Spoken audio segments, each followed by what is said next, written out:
तुम्हाला आवाज येतोय का माझा?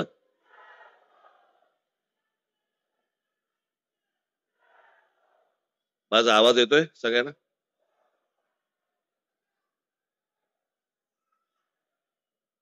सन्माननीय व्यासपीठ आणि माझ्या जमलेल्या सर्व मराठी बांधवांनो, भगिनींनो आणि मातांनो,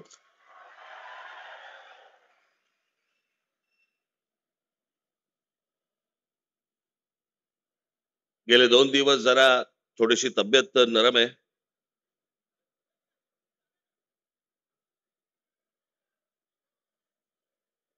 मी आज जो आत्ता इथे आलोय, मला सकाळी माझ्यात ताकद नव्हती. मी फक्त जयंतरावांच्या प्रेमाखातर, तुमच्या प्रेमाखातर म्हणून मी आज इथे आलो. फार काही लंब भाषण करणार नाही, परंतु जरा पावसाळा कमी झाला की पनवेलमध्ये मी सभा नक्की देईन, निश्चित देईन.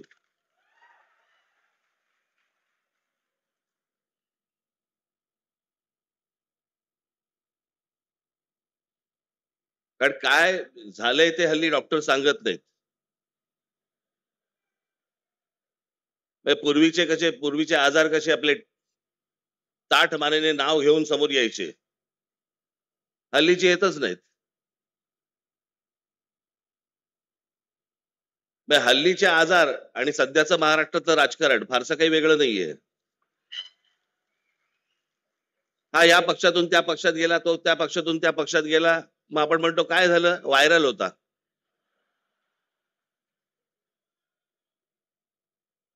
हे सगळे महाराष्ट्रात व्हायरल खूप फिरतायत.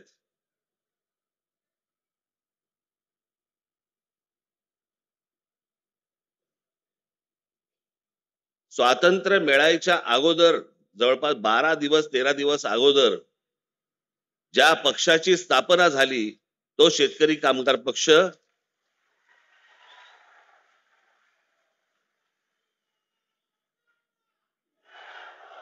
3 ऑगस्ट 1947 ला स्थापना झाली आणि 15 ऑगस्ट 1947 ला स्वातंत्र्य मिळालं. महाराष्ट्रामधला स्वातंत्र्यपूर्व काळातला निर्माण झालेला हा एकमेव राजकीय पक्ष.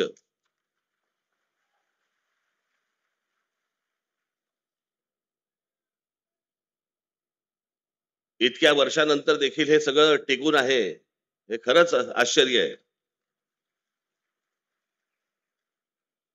मला अजूनही आठवतंय की 1981 साली शिवसेनेचं पहिलं अधिवेशन मुंबईला झालं होतं आणि त्या शिवसेनेच्या पहिल्या अधिवेशनाला प्रमुख पाहुणे म्हणून श्रीपाद अमृत डांगे आले होते,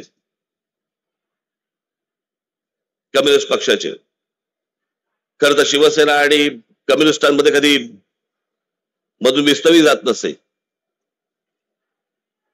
पण राजकारण आणि राजकारणी हे उदार होते, मोठ्या मनाचे होते. ते मोठं मन आता संकुचित व्हायला लागले सगळ्यांचं. म्हणजे आज जर समजा विचार केला त्या गोष्टीचा, तर शिवसेनेच्या व्यासपीठावरती श्रीपाद अमृत डांगे येणं म्हणजे भगव्या व्यासपीठावरती लाल ध्वज येण्यासारखं होतं.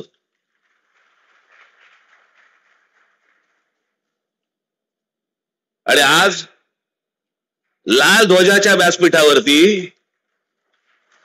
2 भगवे ध्वज हे त्या व्यासपीठावरती आलेले आहेत.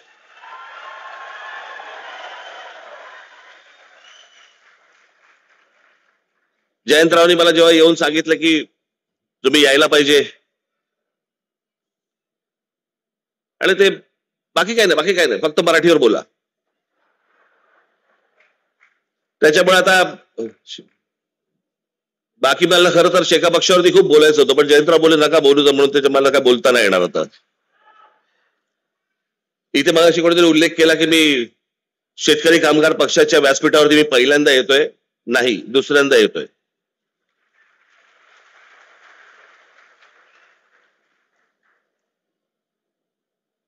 पाच वर्षापूर्वीच्या लोकसभेच्या निवडणुकीला मी जयंतरावांच्या प्रचाराला पण आलो होतो.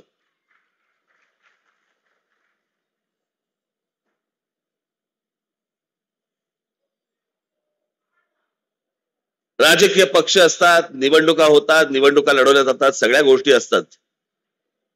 पण आजचा प्रमुख जो महाराष्ट्रामधला मुद्दा आणि खास करून तो रायगड जिल्ह्याचा जो मुद्दा आहे तो मला असं वाटतं तुम्ही सर्वांनी समजून घेणं गरजेचं आहे, पक्षाचा विचार न करता.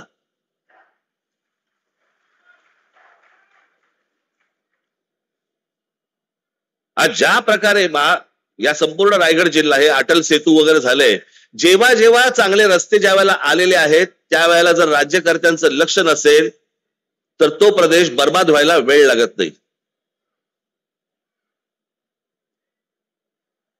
आणि आपल्याकडच्या राज्यकर्त्यांचं तुम्हाला आता सध्या माहितीच आहे. महाराष्ट्र राज्याचा मुख्यमंत्री महाराष्ट्रात लहान मुलांना हिंदी कशी आणता येईल आणि शिकवता येईल याचा विचार करतोय. पण महाराष्ट्रामध्ये जे काम धंद्यासाठी येत आहेत त्यांना मराठी कशी येईल याचा विचार नाही मुख्यमंत्र्याच्या मनात.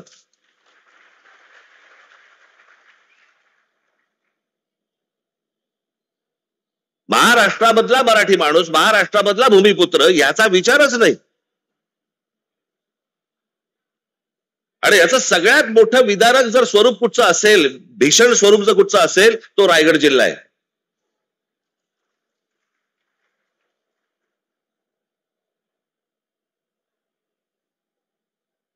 आज या रायगड जिल्ह्यामधल्या अनेक शेतकऱ्यांच्या जमिनी चालल्या आहेत. कुठे चालल्या आहेत, काय चालल्या आहेत?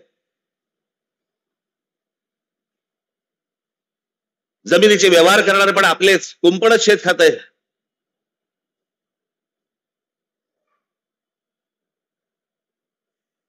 शेतकऱ्यांच्या जमिनी चालल्या आहेत, उद्योगधंदे येत आहेत, उद्योगधंद्यांमधनं बाहेरच्या राज्यातनं माणसं येत आहेत. मी आज ज्या व्यासपीठावरती आलेलो आहे त्या पक्षाचं नाव आहे शेतकरी कामगार पक्ष. म्हणजे एका बाजूला शेतकरीही बर्बाद होतोय आणि दुसऱ्या बाजूला उद्योग जे येत आहेत त्याच्यामध्ये मराठी कामगार भरती होत नाहीये, बाहेरच्या राज्यातले लोक होत आहेत. शेतकरी कामगार पक्ष मग काय उपयोग? या रायगड जिल्ह्याची जबाबदारी जयंतराव तुम्ही हातामध्ये घेतली पाहिजे. आणि जो शेतकरी आहे तो बर्बाद होणार नाही. या रायगड जिल्ह्यामधली मराठी तरुण तरुणी या उद्योगधंद्यामध्ये कामाला लागली पाहिजेत. याच्यासाठी मला असं वाटतं सर्व पक्षांनी काम करणं गरजेचं आहे. बाकीची राज्य बघा तुम्ही. मी या हिंदीच्या प्रश्नावरती पण बोललो होतो. मी तेव्हा माझ्याकडे आले होते ना जेव्हा ते शिक्षण मंत्री भुसे, त्यालाही मी म्हटलं होतं, मी म्हटलं गुजरातमध्ये आहे का हो? या देशाचे पंतप्रधान आणि या देशाचे गृहमंत्री हे दोघेही गुजरातचे आहेत. अमित शहा एका त्यांच्या इंटरव्ह्यू मध्ये बोलले होते, त्यांना प्रश्न विचारला भाषावादावरती, तर ते बोलले पहिल्यांदा तुम्हाला सांगतो म्हणे मी काही स्वतः हिंदी भाषिक नाही, मी गुजराती आहे. देशाचा गृहमंत्री स्वतः ठणकावून सांगतो की नाही मी हिंदी भाषिक नाही, मी गुजराती आहे.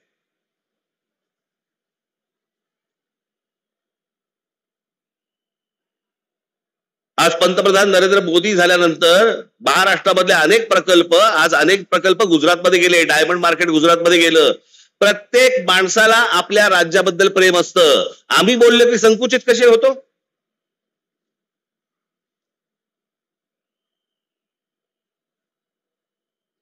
मी जेव्हा त्यांना सांगितलं, म्हटलं तुम्ही आता हिंदी आणायचा प्रयत्न करताय, गुजरातमध्ये आहे का हिंदी? ते बोलले नाही गुजरातमध्ये नाही हिंदी. म्हटलं मग महाराष्ट्रात का आणताय? यांचं काय राजकारण चाललंय ना, मला असं वाटतं आपण ही गोष्ट नीट समजून घेणं गरजेचं आहे. राजकीय पक्ष निवडणुका येत राहतील, जात राहतील, सगळं होत राहील. मी मागे माझ्या भाषणात म्हणालो होतो ना, एकदा तुमची भाषा संपली आणि तुमची एकदा जमीन गेली, जगाच्या पाठीवर तुम्हाला कसलंही स्थान नाही, कसलंही स्थान नाही. मी आता मुद्दा म्हणून तुम्हाला आता गुजरात मधली जागेची परिस्थिती म्हणजे शेती जमीन बघा, शेतीची जमीन गुजरात मधली काय परिस्थिती आहे? Gujarat tenancy and agriculture land act या कायद्यानुसार गुजरातमध्ये जे गुजरातचे रहिवासी नाहीत किंवा अनिवासी भारतीयांना शेत जमीन विकत घेता येत नाही. म्हणजे उद्या जर समजा तुम्ही महाराष्ट्रामधून जर समजा गुजरातला गेलात, तुम्हाला शेत जमीन विकत घेता येणार नाही. हे भारतामध्ये चालू आहे. हे आपल्या देशातच चालू आहे. ज्या राज्याचे पंतप्रधान आणि गृहमंत्री हे दोन्ही एका ज्या गुजरात राज्याचे आहेत, त्यांच्या राज्यामधली शेत जमीन या देशातला कोणीही नागरिक जाऊन विकत घेऊ शकत नाही.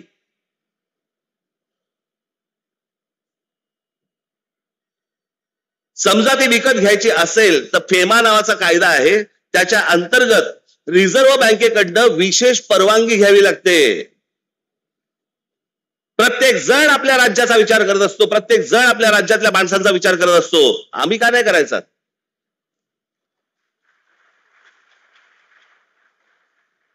आज आमच्याकडे इथे रायगड जिल्ह्यामध्ये कोण जमिनी घेतंय, कोण येतंय, कोण राहतंय, काय चाललंय माहिती नाही. ठाणे जिल्ह्यामध्ये आमच्या कोण येतंय, कोण राहतंय, कोण जमिनी विकत घेते माहिती नाही.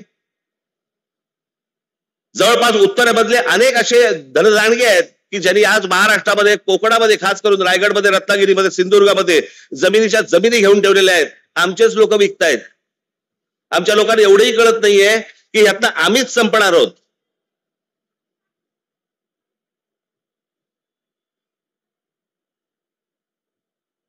माझी तुम्हाला सगळ्यांना विनंती आहे, याच्या पुढे उद्योगधंद्यासाठी जर जमिनीसाठी जर तुमच्याकडे लोक आले, तुमच्या जमिनी नुसत्या विकायच्या नाहीत. त्याला म्हणा आम्ही जेवढे शेतकरी आहोत तुमच्या कंपनीमध्ये आम्ही पार्टनर म्हणून येणार. आमची मुलं तर लागतीलच लागतील तुमच्याकडे कामाला, पण अशा फोकटच्या फाकट आम्ही नुसत्याच जमिनी देणार नाही तुम्हाला. आज या गोष्टी जर नाही वाचवल्या आपण, आपल्या हातात काहीही राहणार नाही. उद्या याच ठिकाणी, याच रायगडमध्ये अमराठी नगरसेवक निवडून येतील, अमराठी आमदार निवडून येतील, अमराठी खासदार निवडून येतील. मी जो त्या दिवशी माझ्या एका सभेमध्ये मी सांगितलं ना की हा धोका सगळा अख्खा ठाणे जिल्ह्याला विळखा पडलेला आहे.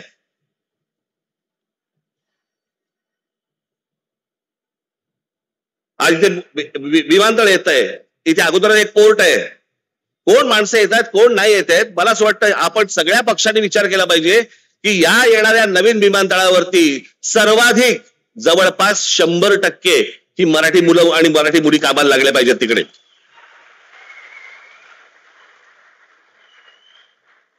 बाहेरून कोणीतरी उद्योगपती येणार, तुमच्याकडच्या जमिनी घेणार, तुमच्याकडचे धंदे घेणार आणि वाटेल तो थैमान घालणार.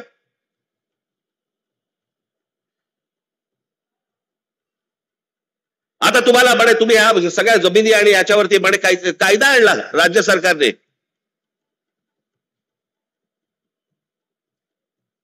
तुम्ही कोण आहात? तर अर्बन नक्षल आहात. शहरामध्ये राहणारे नक्षल. तुम्ही जर विरोध केला, कुठच्या प्रकल्पाला विरोध केला तर सरकार तुम्हाला अटक करू शकतं. एकदा करूच देत.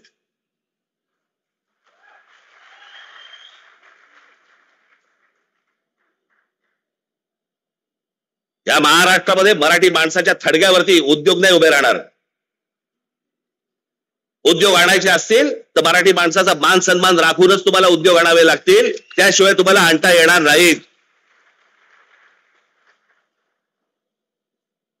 कोण कुठे येतोय काही पत्ताच लागत नाहीये. कुठून रस्ता, म्हणजे या संपूर्ण राज्यामध्ये कोणत्या प्रकारची प्रगती होते, कुठून रस्ते निघणार आहेत, काय निघणार आहेत, फक्त मंत्र्यांना माहिती. का? तेच ठरवणार आणि रस्ता व्हायच्या अगोदर तेच जमिनी घेणार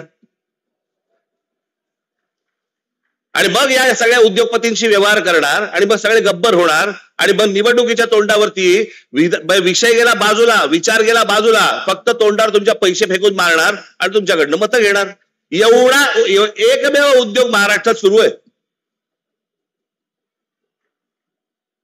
कोणी त्याच्या खोलात जाऊन बघायला तयार नाही, कोणी त्याच्या खोलात जाऊन विचार करायला तयार नाही की ह्याच्या पुढे काय होणार आपलं. थोडक्यात जमिनी विकायच्या, तुमच्याकडे काहीतरी चिटूर पिटूर काहीतरी येणार आणि मग ते पैसे आले की मग ते पण काढायला मोकळेच आहेत. सर्वाधिक डान्स बार हे रायगड जिल्ह्यामध्ये बंद झाले होते ना हो. मग अनधिकृतरित्या एवढे डान्स बार हे सगळे रायगड जिल्ह्यामध्ये, तेही कोणाचे? तेही मराठी लोकांचे. म्हणजे इथून पिळला गेलात की डान्स बारच्या दादी लावून तिकडून पिळून घ्यायचं. अहो रायगड जिल्हा आहे ना, आमच्या शिवछत्रपतींची राजधानी आहे ना इथे. कल्याणच्या सुभेदाराची खडा नारळाने ओटी भरून परत पाठवणी करणारा आमचा राजा, त्याची राजधानी इथे असताना त्या रायगडमध्ये डान्सबार सुरू आहेत. तुम्हाला पूर्ण भरकटवून टाकायचं. तुमचं मूळ विषयांकडे लक्षच नाही गेलं पाहिजे. वेगळेच विषय आणायचे. आता कालच माझ्याकडे कोणीतरी आणलं की आता काहीतरी महाराष्ट्र राज्य स्वतः गुजराती साहित्य संमेलन भरवतोय म्हणे. भरवू देत. व्यापाराच्या चोपड्यांमधलं पुस्तकाच्या चोपड्यांमध्ये लक्ष गेलं तर जास्ती बरं. पण हे काय चालू आहे? हे नुसतं गुजराती माणसाबद्दलचं प्रेम नाहीये. मराठी माणसाची आणि गुजराती माणसाची लागावी, इथे भांडणं व्हावी, त्यात आपण मतं कशी काढू शकतो, काय काय करता येईल, याच्यासाठीचे उद्योग आहेत. दुसरं काही नाहीये. त्याला वाटलं होतं की लगेच राज ठाकरे आणि बाकी सगळे संजय राऊत आम्ही सगळेजण रिॲक्ट होऊ त्याच्यावरती. होणार नाही.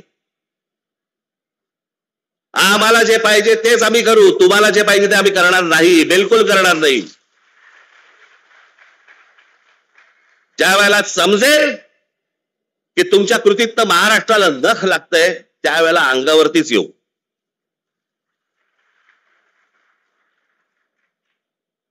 आज जो तुमच्याकडे समोर आलोय तो फक्त एवढ्यासाठी आलोय, कान बंद ठेवू नका, डोळे बंद ठेवू नका. आपल्या आजूबाजूला काय नक्की चालू आहे याच्यावर तुमचं बारीक लक्ष असलं पाहिजे. खास करून माझ्या तरुणींना आणि तरुणांना मी सांगेन की काय चालू आहे रायगड जिल्ह्यामध्ये याच्यावर लक्ष ठेवा. तुम्ही विकले जातात. तुमच्या पायाखालची जमीन निसटतीये. उद्या तुमची भाषा पण निघून जाणार इकडनं. आणि मग नंतर कालांतराने, मी नेहमी सांगत होतो, कालांतराने पश्चातापाचा हात फक्त कपाळावरती मारत बसावा लागेल तुम्हाला. दुसरं तुमच्या हातामध्ये काही राहणार नाही. पैसे कमवले पाहिजे. पैसे प्रत्येकाने कमवले पाहिजेत. तुमच्या प्रत्येकाकडे पैसे आले पाहिजेत. तुमची कुटुंब उभी राहिली पाहिजेत. सगळ्या गोष्टी उभ्या राहिल्या आहेत. महाराष्ट्र विकून नाही.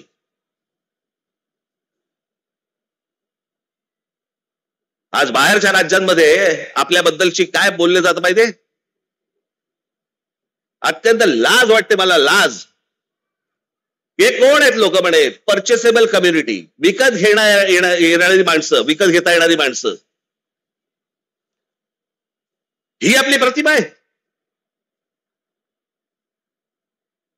मी जे सतत सांगत आल्यावर 1400 वर्ष राज्य केलेला हा महाराष्ट्र या हिंद प्रांतावरती तो विकला जातो. तो बिकाऊ आहे. त्यातली माणसं विकली जातात. आपलं सगळं जमीन बिमीन सगळं भाषा भिषा सगळ्या गोष्टी सोडून द्यायला तयार होतो. असा आपण आपला महाराष्ट्र आहे. कशासाठी पुतळे ठेवायचे शिवाजी महाराजांचे? डेकोरेशन म्हणून. या गोष्टी शिकवल्या या माणसाने आम्हाला. म्हणजे फारसी शब्द या महाराष्ट्रामध्ये असू नये याच्यासाठी स्वतःचा राजशब्द कोश काढणारा हा माणूस, ज्याने तुम्ही मराठीत बोललं पाहिजे म्हणून सांगितलं, त्या महाराष्ट्रामध्ये आम्ही आमची भाषा विसरतोय, आमच्या जमिनी घालवतोय, आमचं सत्व घालवतोय, आमचा स्वाभिमान घालवतोय. एक बाबासाहेब पुरंदरेचं एक फार छान वाक्य होतं, ज्या वेळेला स्वाभिमान शून्य माणसं ज्यावेळेला होतात ना त्याला उरतात फक्त जिवंत प्रेत. तुम्ही जिवंत प्रेतांसारखे असता कामा नाहीत. हा महाराष्ट्र आहे. देशाला दिशा देणारा महाराष्ट्र आहे. त्याची स्वतःची दशा होता कामा नये. तुम्ही जिवंत असलं पाहिजेत. तुम्ही मोठे झाले पाहिजेत. पण महाराष्ट्र विकून नाही मोठे होता कामा तुम्ही. इतरांच्या आहारी जाऊन नुसत्या फक्त जमिनी देऊन टाकायच्या. दुसरे उद्योग येत आहेत, बाहेरची माणसं येत आहेत. इथे महाराष्ट्रावरती तुम्ही बोलत असता की बिहारांच्या विरोधात आणि उत्तर प्रदेशांच्या विरोधात. अहो गुजरातमध्ये आता दोनदा झालं. दोनदा मी त्याशी म्हटलं ना, दोनदा बिहारांना हाकलून दिले. पहिल्या वेळेला 20,000 लोकांना हाकलून दिले. 20,000 लोक. कोणी ते आंदोलन केलं होतं? तो काय नाव त्याचं आमदार? अल्पेश ठाकूर. त्याने आंदोलन केलं गुजरातमध्ये. बातम्या नाहीत. बिहारी लोकांना हाकलून दिले, जवळपास 20,000 लोकांना हाकलून दिले. त्या अल्पेश ठाकूरला नंतर भारतीय जनता पक्षामध्ये घेतलं गेलं आणि त्याच्यानंतर त्या अल्पेश ठाकूरला गुजरातमध्ये त्याला आमदार केलं गेलं. म्हणजे 20,000 बिहारांना हाकलून देणाऱ्या माणसाला गुजरातमध्ये जर समजा सत्कार होतो, जेव्हा राज ठाकरे बोलतो तो संकुचित देशद्रोही कसा असतो? आता पण परत बिहारांना हाकलून दिले. म्हणजे आपापली राज्य कशी व्यवस्थित ठेवतात बघा, आणि आमच्या राज्यामध्येच फक्त हे गोंधळ घालायला येत आहेत की तुम्ही हिंदी शिकली पाहिजे, बाहेरच्या राज्यातल्या लोकांना घेतलं पाहिजे. या सगळ्या गोष्टी आता सुरू आहेत. माझी तुम्हाला सगळ्यांना विनंती आहे, मी ज्याला इथे सभा घेईन त्याला मी बाकीच्या इतर सगळ्या गोष्टी बोलीनच, परंतु आजच्या या जयंतरावांच्या आमंत्रणाच्या निमित्ताने, तुमच्या पक्षाच्या वर्धापन दिनाच्या निमित्ताने मला तुमच्या समोर येता आलं. 2 शब्द तुमच्या समोर मला बोलता आले. माझी तुम्हाला सगळ्यांना विनंती, हात जोडून विनंती आहे की जागे राहा, कान उडे ठेवा, डोळे उडे ठेवा, सतर्क राहा.